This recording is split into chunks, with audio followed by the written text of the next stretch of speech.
Thank you for choosing our hotel. We look forward to welcoming you again. I see off our guests at the entrance. Smiling back, I wave at a child who is waving goodbye. My name is Lisa, and I'm 30 years old. I'm the manager of this hotel. This hotel is owned by my family. It's located in a famous hiking area in California. Thanks to our guests, our hotel is well known as a luxury establishment in the region and is widely patronized. My husband, David, is 33 years old. Originally, he worked in sales for a travel agency, but we started dating when he included our hotel in one of his tours, where I was working in public relations. We got married after dating for 2 years. After our marriage, he quit his job and now works as the vice president of our hotel. My parents are still alive. My mother manages the hotel as the general manager, and my father is involved in the business as the president. David's parents are also alive. His father retired 3 years ago but still goes to work occasionally as a consultant. His mother, Jessica, turned 60 this year. She has always been a housewife but is very active with lots of friends, enjoying women's groups and travel. However, David says Jessica has a habit of spending without thinking, often buying things on a whim and getting scolded by his father.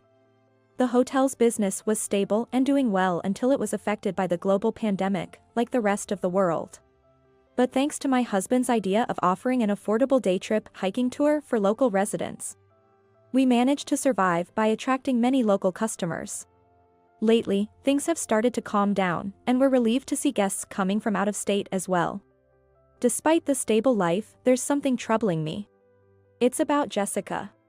She visits our family home alone 2 to 3 times a month to see David. His father rarely comes, saying it would be a bother. It's not a problem in itself, but our home is a 6-hour airplane from New York, followed by an hour by a car, making it difficult for a day trip. So, naturally, she stays overnight. However, she prefers staying at the hotel instead of the family home. She says, it must be hard to prepare meals and accommodations at home, so it's easier to stay at a hotel where everything is ready. Plus, there's a spa service, and I find it more comfortable. Having her stay at the hotel reduces the number of rooms available for guests, affecting our revenue. And we can't just put her in any cheap room, we have to provide a room of a certain standard. Our hotel is one of the largest in the area, with the highest rooms starting at $500 per night. Of course, we can't offer such rooms to her, but we still need to prepare a middle-level or higher room. Including meals, the cost comes to about $300, but she doesn't pay. Additionally, there's another issue. According to Jessica, she says she's checking the hotel as a monitor from a third-party perspective. I want to tell her to stop interfering, but she's my husband's mother, so I can't just ignore her. She makes suggestions, more like complaints, about the hotel's reception, the front desk's customer service, the baths, and other facilities. Well, in simple terms, she's a complainer. Since the employees have gotten to know her, they often ask, Lisa, when is that person coming back? Though she claims to be monitoring, she doesn't produce any reports, she just calls me over when she's leaving to complain. She might think she's giving advice to improve the hotel's quality. It feels like a Jessica's way of nagging. The general manager, my mother, says, she doesn't mean harm, so just listen to what's necessary and let the rest go. My father, the president, also takes it lightly, saying, if she likes our hotel and the spa service, isn't that a good thing? I never thought I'd have trouble with Jessica while living at my own home. I've mentioned this to David several times, but he says, we can't tell her not to come, and she means well, so it's probably fine. Then one day, I got a call on my phone. It was Jessica. I have a bad feeling, but I can't just ignore it. Hello, this is Lisa. Ah, Lisa? It's Jessica. It's been a while. It's been a while. What can I do for you today? Oh dear, after such a long time, you could at least say, how are you, or any changes lately. Ah, my apologies. Well, that's okay. Anyway, I have a favor to ask. Yes, what is it? Some local friends of mine want to go on hiking. We were wondering if there are any good places. And I remembered there are several nice hiking routes and delicious food around your hotel, so I mentioned it to everyone. Thank you very much. I couldn't help but think this was unnecessary. This season is peak time, so we're quite busy. I really don't have time to attend to Jessica. So, everyone agreed. We plan to come on the long weekend next month. Could you reserve some rooms for us? Next month? That might be difficult. How many people will there be? 6, including me. All women, of course. Would it be alright to split into 2 or 3 rooms then? That won't do. Jessica strongly objected. They are important friends, so prepare the best suite. 1 room. That's my request. Our highest suite includes a living room and 4 bedrooms. It's possible for 6 people, but 2 would have to sleep on sofa beds. No, sofa beds are too hard. Add 2 more beds, please. That's impossible. We can't fit more beds in the room. That won't do. They're important friends, so provide the best hospitality. It's my treat, so if it's subpar, I'll be embarrassed, understand? A treat from Jessica? Does that mean she expects it to be free? That's impossible. The room arrangement is settled then. Now, about the food. Prepare the best dishes. Got it? Alright, I'm counting on you. Oh. And tell David to pick us up at the airport. After the call ended, I sighed deeply. Really, what is she thinking? Reluctantly, I proceeded with the arrangements as instructed. And so, Jessica and her group were to visit our hotel on their group trip. She implied that everything should be free. I discussed this challenging situation with my husband, the vice president. He said, "That's outrageous. My mother has never worked, so she probably doesn't understand how hard it is to earn money. I'll talk this over with my dad, so leave it to me." Feeling anxious, I decided to trust my husband, who seemed to have a plan. On the day, as promised, my husband went to pick up Jessica and her group from the airport. Soon after the car returned, I greeted Jessica as she got out. "Jessica, welcome." "Ah, Lisa, thank you for having us. These are my friends from the local women's club. Please take good care of us." They seemed like a group of elegant grandmothers. I then escorted them to their room. It's the hotel's best suite, located on the top floor. It has 4 bedrooms, a living room, and a wide balcony. But as soon as they entered the room, the complaints began. How can there be no chairs for people with bad legs? The service here is poor. My apologies. We'll prepare some immediately. And I'd like better snacks, please. Yes, I'm sorry. We'll bring different snacks right away. Although the other ladies tried to calm her down, Jessica's criticisms didn't stop. Reluctantly, I instructed the responsible employee to accommodate her requests. The group then headed to hiking. There, I was called again because the wash basin in the changing room was dirty. In my opinion, it seemed like she was being extra strict in front of her friends, trying to show off. And then it was time for dinner. As requested, I brought dishes made with high-end ingredients to the room and took on the role of server myself. The dishes were generally well received. However, Jessica didn't change her ways and complained about various things, such as the meat being too thick to eat, the batter on the fried food being too thick, and the next dish coming out too quickly. Furthermore, she started saying things like, "Are you reducing the portions because you think we're old?" and demanded additional dishes. Jessica stirred up everyone, saying, "Since this is my daughter-in-law's family home, she'll cover all the expenses. So don't hold back on ordering."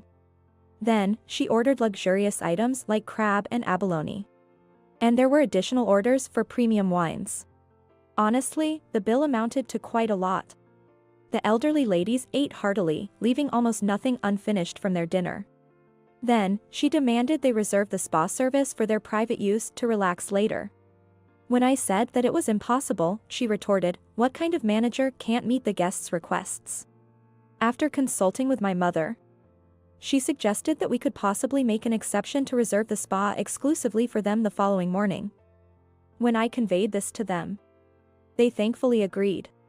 Then, there were even more orders for late-night snacks and drinks before bed. Truly, these are some lively grandmothers. Even when it came to sleeping arrangements, we carried beds to the room as requested. Since moving large beds was impractical, we prepared extra beds, but this too was met with complaints. She was furious, exclaiming, "I can't sleep in a bed like this." At a loss for what to do, another guest kindly intervened, saying that was sufficient, and somehow the situation was diffused. After a day that felt like a storm, I was finally freed. I expressed my gratitude to the employee in charge for their hard work and considering the extra trouble they went through.